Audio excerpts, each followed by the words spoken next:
YouTube के माध्यम से हमसे ज्ञान लेने वाले मेरे प्रिय शिष्यों, सज्जन और सन्नारियों, आज की कथा में बात करेंगे श्री कृष्ण की निराली नीति।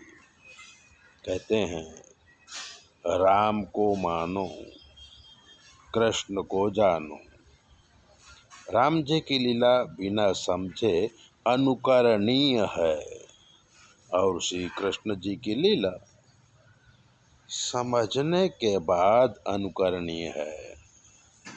श्री कृष्ण की लीला जब तक समझ में ना आए तब तक अनुकरणीय नहीं है, और रामचंद्र जी भगवान की लीला तुरंत अपनाने जैसी है। कृष्ण लीला के पीछे एक गुप्त संदेश है जिसे तर्क के द्वारा, भक्ति के द्वारा समझना चाहिए और समझा जा सकता है। कृष्ण लीला में बड़े बड़े विद्वान भी भूल खा जाते हैं। ऐसी ही एक लीला का वर्णन है श्रीमद् भागवत में। जब यमराज भी नहीं समझ पाए थे श्री कृष्ण और सुदामा की कथा, तो सबको मालूम है, जगत में प्रसिद्ध है। सुदामा अतिशय गरीब थे और संस्कृत के महापंडित थे। अजाचक वृत्ति का पालन करते थे, यहाँ तक कि पत्नी बच्चों को 2 समय का भोजन भी नहीं प्राप्त होता था। जब द्वारिका गए, श्री कृष्ण को मिले, तो द्वारिका जैसा वैभव भगवान ने श्री कृष्ण को दिया। यमराज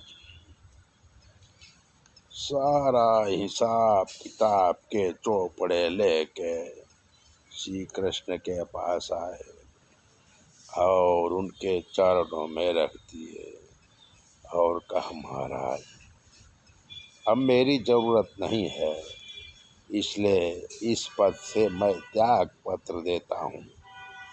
भगवान ने कहा, क्या हुआ? तो यमराज बोले, क्या परमेश्वर हो, सृष्टि के मालिक हो, आप ही जब नियमों का पालन नहीं करोगे तो ये संसार कैसे चलेगा? जिसके जीवन में आजीवन दरिद्रता लिखी थी, आपने उसे कुबेर से ज्यादा संपत्ति दे दी है। श्री कृष्ण बोले, सुदामा जी की बात करते हो? यमराज बोले, हाँ। देखिए, उसकी किस्मत में लिखा है कि श्री छाय, यानी कि लक्ष्मी जी का विनाश। लेकिन आज तो कुबेर से ज्यादा लक्ष्मी सुदामा के पास है। भगवान ने कहा कि यमराज, आप हिसाब बराबर नहीं लिखते। सुदामा जी ने मुझे एक मुट्ठी पहुआ खिलाया, जो मुझे भोजन कराता है पूरी दुनिया को भोजन कराने का फल मिलता है। मेरे भोजन करने से सारे जीव तृप्त होते हैं।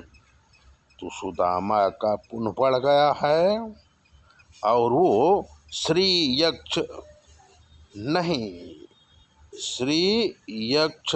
पर यक्ष श्री हो गए हैं।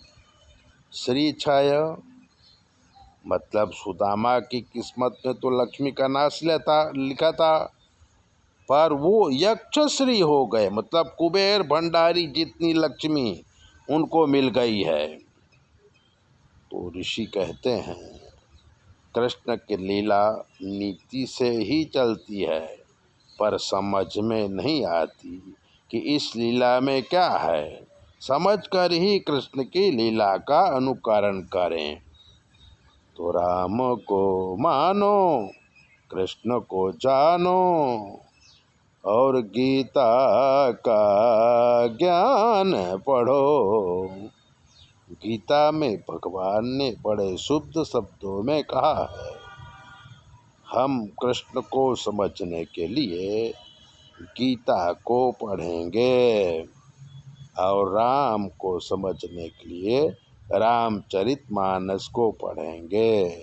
रामचंद्र जी भगवान की लीला डायरेक्ट हमारे जीवन के अंदर उतारना चाहिए और कृष्ण भगवान की लीला पहले समझो फिर अपने जीवन में उतारो। हमारा काम ज्योतिष का है। अगर आप ज्योतिष दिखाना चाहते हैं तो 9825200108 पर फ़ोन करो। हम बताएंगे आपके जीवन में क्या कमी है और आपको क्या करना है। चैनल देखिए, शेयर कीजिए, सब्सक्राइबर तो जरूर कीजिए।